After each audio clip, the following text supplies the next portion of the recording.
things that brought me from confidence in the flesh to my dependence on God. I'm thankful for them. Yeah. The things that took me from a place of entitlement, yeah, but I thought I should get this and I should, to a place of just utter gratitude and humility. The things that took me from foolishness, I was stupid. These things were allowed to happen, and it made me really start calling on God. I got some wisdom. You know what? Verse 71 there says, Psalm 119, verse 71, it is good for me that I have been afflicted, that I might learn thy statutes, that I might learn your ways, God. I'm glad. I'm not trying to bring it upon myself, but the things that you allowed me to go through in your grace and mercy, it was good for me. It taught me you. Hebrews chapter 5.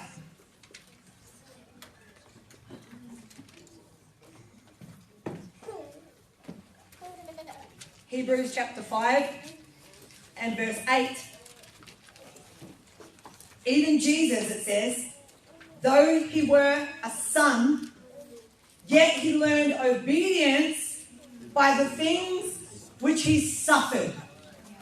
He asked to be delivered from those things, but God allowed him to go through those things. Why? For the macro vision of all of us in this room this morning. That was the joy that was set before him. And that is what victors choose. They choose the joy that's set before them. I'm going through something that's very, very painful right now, but I'm trusting my God. I don't even need to know why. I don't need to know how it's going to end, how it's all going to work out for good. I don't know. My brain is like this. God knows everything. I trust him. I give glory to him. Our pain most often becomes the victor's most potent ministry to others. The ones who choose to bury their pain, they can never go there. So it just rots away and hurts them, kills them, and begins to hurt others. The person who takes that pain, takes it to God and gets healing and deliverance for it, that then becomes their trophy. And everywhere they shine it for the glory of God. And people come to Christ and people are healed and delivered as they hear about these things. So when we're victors, our pain becomes our most potent ministry and our most powerful asset in overthrowing strongholds of the enemy and destroying his works. We read it in verse 20. You thought evil against me, but God meant it unto good, to save much people. I mean, I think about Hadassah, or Esther, as she was later called. You know, she was orphaned, and both her parents are dead. She grows up alone, and her cousin has to take her in.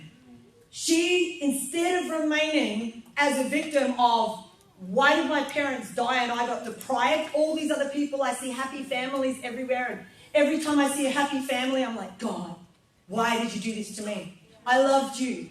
My parents loved you. Stop doing all that reasoning. You're only going to hurt yourself. That's what Job's friends do. Idiots, you don't know.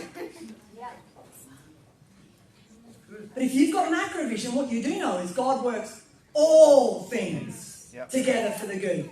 She didn't sit there crying and blaming God for why she was orphaned as a little girl and missed out on all the things that her friends were getting. The siblings, the time with her parents, all of these things. Nor do we see her mourning that then they were in slavery. They were in a nation, well, they weren't in slavery, but they were absolutely dependent on a pagan nation at that time. And then she got kidnapped and taken to be part of a harem. At that point, she didn't know she was going to be queen. She's just a young, beautiful girl, kidnapped away from the one family member she's got left, put into a pagan king's harem just to be used and abused with a bunch of other girls. We don't see her mourning and sad. We see her still honouring her cousin, honouring the head of the eunuchs.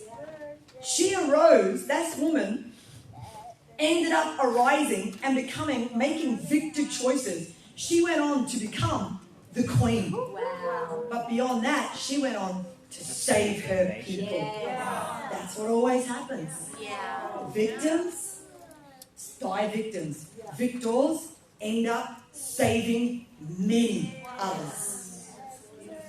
Do you want to be a victim or a victor? I hope you're being inspired today. Yeah. All right, let's look at Isaiah 61.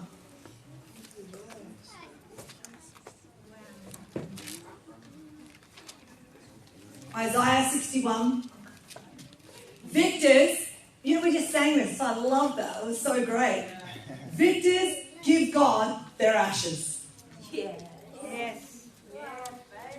Victors give God their ashes. They don't keep them.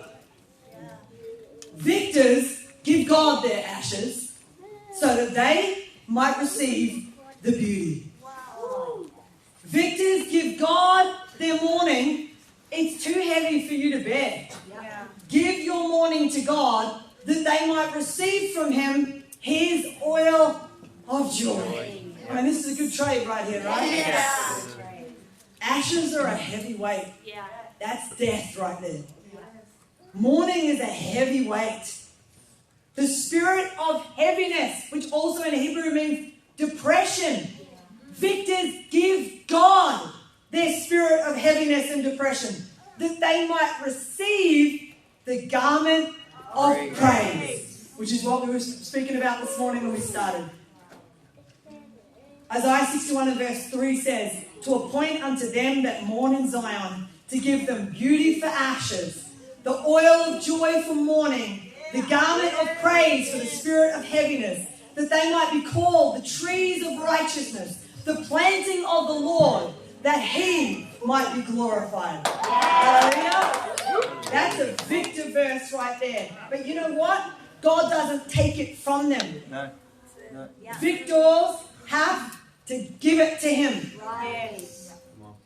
Now listen, those of you who are like, no, I've gone to God. No, you haven't gone to God enough. How many chapters are in the book of Job? Wow. Anybody know?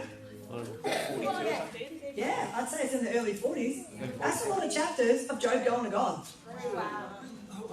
He went to God until he heard and was healed and was delivered. You went to God once. You went to God all upset and mad. You couldn't even hear because you're so in your hurt and your anger. You need to keep going to God. You need to keep going to God until you, like Job, you get healed. You get delivered until you've made this exchange. Till you have given Him your ashes, your mourning, and your depression. And you have received by faith His beauty, which is His glory, His magnificence, His blessing, His joy, and His praise. Job chose the victor's choice. He repented and worshipped God. He forgave all of his friends. And not only did God richly bless him, but his life has encouraged millions after him. Come on, that's right. Okay. So in conclusion, we started, when I wrote up the victims, things victims do and things victors do, I was meant to make them the same, but I got so distracted just writing out other things. So now I'm actually going to go back to just really, really briefly though. When I said victims, they always blame others in their past for who they are and where they are now. I'm now just going to say really briefly what the victors do, although you should have already got it. Yes. So victims always blame others in their past for who they are and where they are. Victors always trust God and His perfect plan. No matter what, they don't need to understand. They trust God and His perfect plan for their lives, knowing He even works the evil that happens to us together for good in our lives. We said that victims refuse to go to God to be healed. Well, obviously, victors, they go to God. And they go consistently until they receive their healing. Victims. And some of you are like, nah, I've tried this. Well, you need to go again. And again and again. Listen, the thing is, I know He's already answering you. But you've got to now begin to have ears to hear. And that is what I prophesy this morning. Because you know what? He's speaking to you through me right now. This is the thing. Do you have ears to hear Him? He's speaking to you through me. He's speaking to you through the songs that you're worshipping Him. He's talking about turning your mourning into all these things, your beauty for ashes. He's literally, I didn't know he was going to be singing that song first. Like, is God not speaking to you? He's not speaking to me. Yeah, He is. He told me to preach this word in the middle of the night. Wake up. Speaking of which, He told me to do a kids book with you, if you're open to it. It's God, so you have to be. It's God. Never let somebody tell you it's God, you have to either. They need to hear it from God for themselves. But he has told them, the kids look cute. Yeah, all right. That was last night in the middle of the night. I'm always